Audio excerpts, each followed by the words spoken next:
প্রিয় বন্ধুরা, আজকের এই ভিডিওটি অত্যন্ত গুরুত্বপূর্ণ, কারণ এখানে আমরা জানব কিয়ামতের দিন হিন্দুদের কি হবে এবং কিভাবে শুরু হবে হিসাব নিকাশ। তাই বন্ধুরা, ভিডিওটি শেষ পর্যন্ত মনোযোগ সহকারে দেখুন। প্রিয় বন্ধুরা, যখন কিয়ামতের সমস্ত ছোট বড় নিদর্শন পূরণ হয়ে যাবে, তখন কিয়ামত শুরু হবে। কিয়ামতের শুরুটা হবে সিংহায় ফু দেওয়ার মাধ্যমে। সিংহায় ফুঁক দেবেন ফেরেশতা হজরত ইসরাফিল আলাইসাল্লাম। হজরত ইসরাফিল আলাইসাল্লাম যখন সৃষ্টি হয়েছেন, তখন থেকে আল্লাহ তাআলার হুকুমে সিংহায় মুখ রেখেছেন। যেদিন সৃষ্টিকর্তার পক্ষ থেকে সিংহায় ফুঁক দেওয়ার হুকুম হবে, সেদিন প্রতিটি প্রাণী মৃত্যু স্বাদ গ্রহণ করবে, তা পাখি হোক, জন্তু জানোয়ার হোক, ফেরেশতা কিংবা মানুষ। এমনকি আকাশ ফেটে গিয়ে গলিত তামার মতো লাল হয়ে যাবে। সূর্য ও চন্দ্র দুটোই নিষ্প্রভ হয়ে একত্রিত হয়ে যাবে। তারাগুলো নিষ্প্রভ হয়ে ছড়িয়ে পড়বে। পৃথিবী আল্লাহ তাআলার ভয়ে প্রচণ্ডভাবে কাঁপতে শুরু করবে। পাহাড় এমনভাবে চূর্ণ বিচূর্ণ হবে যে তা ছড়িয়ে পড়া ধুলোর মতো মনে হবে। নদী ও সমুদ্রের পানি আগুনের মতো জ্বলে উঠবে। এই পৃথিবীতে যা কিছু জীবনের মতো অবশিষ্ট থাকবে, সব কিছু ধ্বংস হয়ে যাবে। এমনকি শেষ পর্যন্ত সেই প্রাণ যিনি সিংহায় ফুঁক দিচ্ছেন, অর্থাৎ হজরত ইসরাফিল আলাইসাল্লাম, তাকেও আল্লাহ তাআলা মৃত্যু দেবেন। আর সেদিন শুধুমাত্র একমাত্র মহান আল্লাহ রব্বুল আলামিন সত্তাই অবশিষ্ট থাকবেন। এরপর যখন আল্লাহ তাআলার ইচ্ছা হবে, তখন তিনি আবার হজরত ইসরাফিল আলাইসাল্লামকে জাগিয়ে তুলবেন। তাকে আবার সিংহায় ফুঁক দেওয়ার হুকুম দেওয়া হবে। তিনি যখন সিংহায় ফুঁক দেবেন, তখন হজরত আদম আলাইসাল্লাম থেকে শুরু করে কিয়ামত পর্যন্ত যত প্রাণী এসেছিল, তাদের সবাইকে পুনরায় জাগিয়ে তোলা হবে। সেই সময় সবার আগে কবর থেকে উঠে আসবেন সৃষ্টির শ্রেষ্ঠ নবীদের ইমাম হজরত মুস্তাফা মুহাম্মদ সাল্লাল্লাহু আলাইহি ওয়াসাল্লাম। এরপর হজরত মুসা আলাইসাল্লাম তার কবর থেকে উঠে দাঁড়াবেন। তারপর বাকি মানুষও তাদের কবর থেকে বের হতে শুরু করবে। তাদের সবাইকে হাসরের ময়দানে নিয়ে আসা হবে। সেখানে সব পুরুষ ও নারী মগ্ন দেহে এবং খালি পায়ে থাকবেন।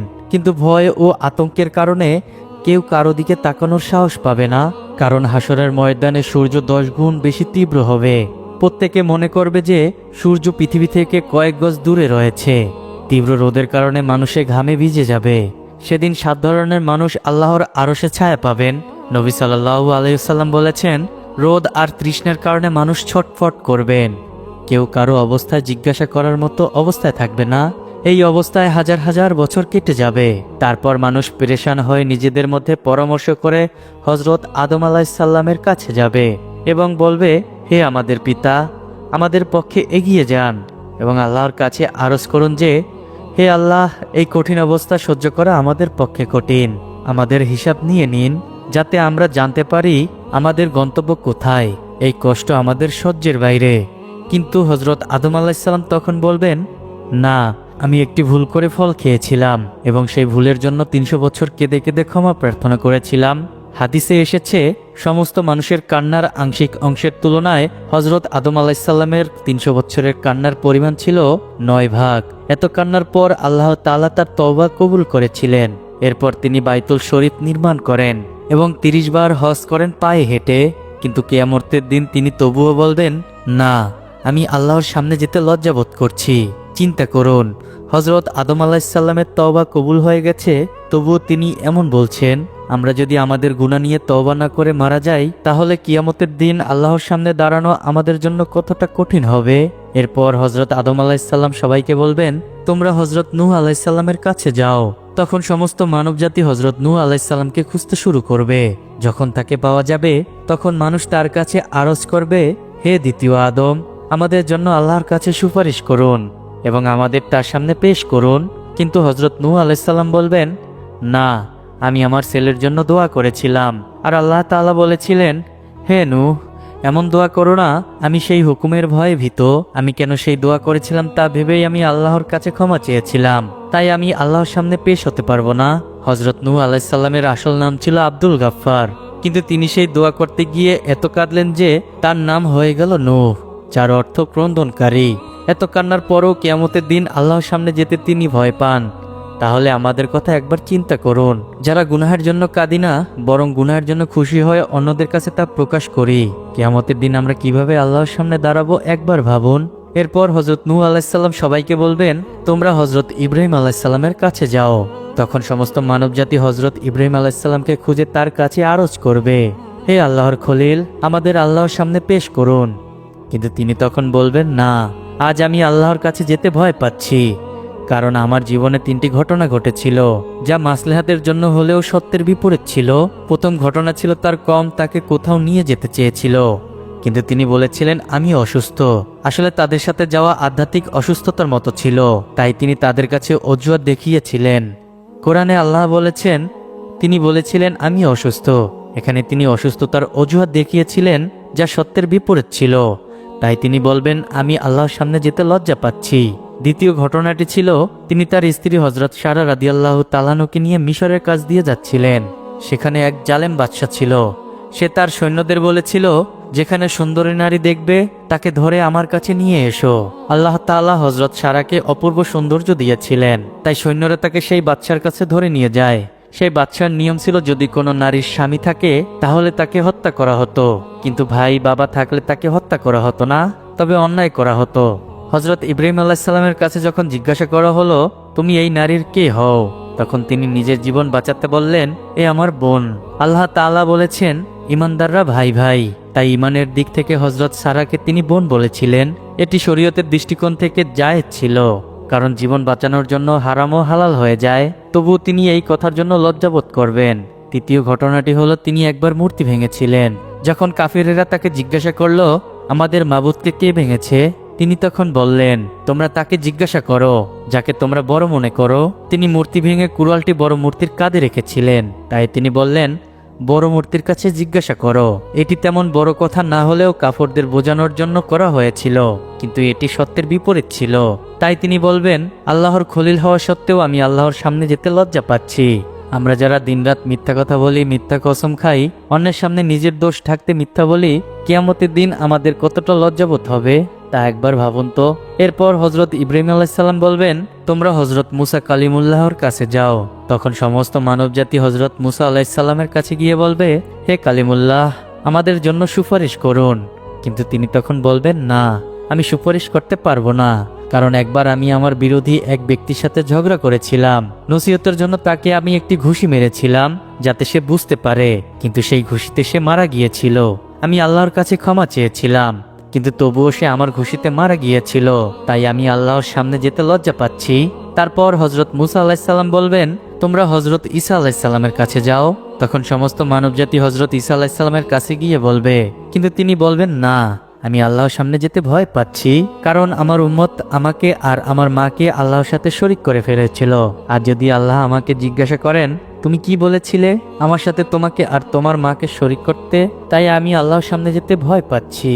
তারপর হজরত ঈসা আলাইহিস সালাম বলবেন তোমরা আল্লাহর প্রিয় নবী হজরত মুহাম্মদ সাল্লাল্লাহু আলাইহি সাল্লামের কাছে যাও। তখন সবাই নবী করিম সাল্লাল্লাহু আলাইহি সাল্লামের কাছে যাবে।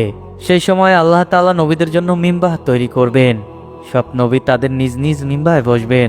নবী সাল্লাল্লাহু আলাইহি ওয়াসাল্লামের জন্য মিম্বাহ তৈরি করা থাকবে, কিন্তু তিনি মিম্বাতে তখন বসবেন না, কারণ তার মনে হবে যদি আমি এই মিম্বাতে বসি তাহলে এটি জান্নাতে চলে যেতে পারে আর আমার গুনাহগার উম্মত পেছনে থেকে যাবে।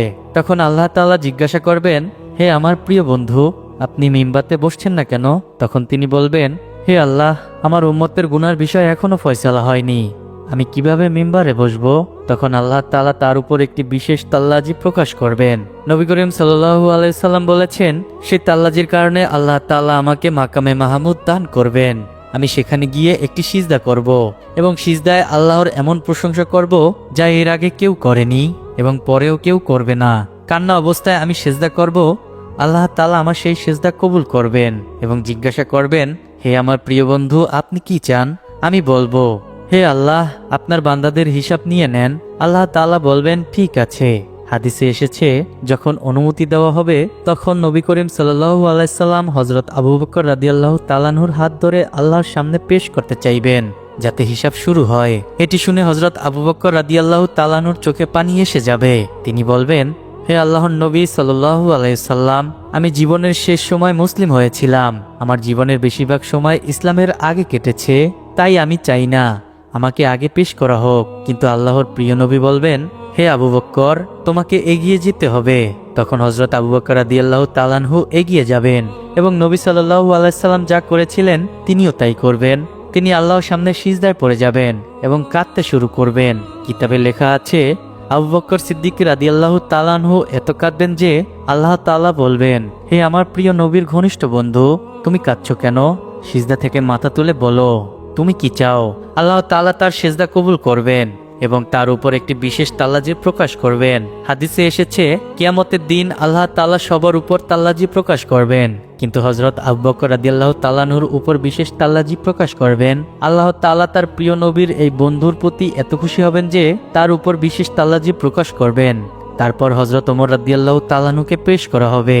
হাদিসে এসেছে যখন হযরত ওমর এগিয়ে যাবেন তখন আল্লাহ তাআলা বলবেন, হে ওমর, তোমার উপর শান্তি বর্ষিত হোক। আরেকটি হাদিসে এসেছে কিয়ামতের দিন আল্লাহ তাআলা সবার আগে হযরত ওমর রাদিয়াল্লাহু তাআলা আনহুকে সালাম দিবেন। তিনি এমন পবিত্র জীবনযাপন করেছিলেন যা তার আমল দেখে আল্লাহ তাআলা খুশি হবেন। এরপর আল্লাহর প্রিয় হযরত উসমান রাদিয়াল্লাহু তাআলা আনহুকে পেশ করা হবে।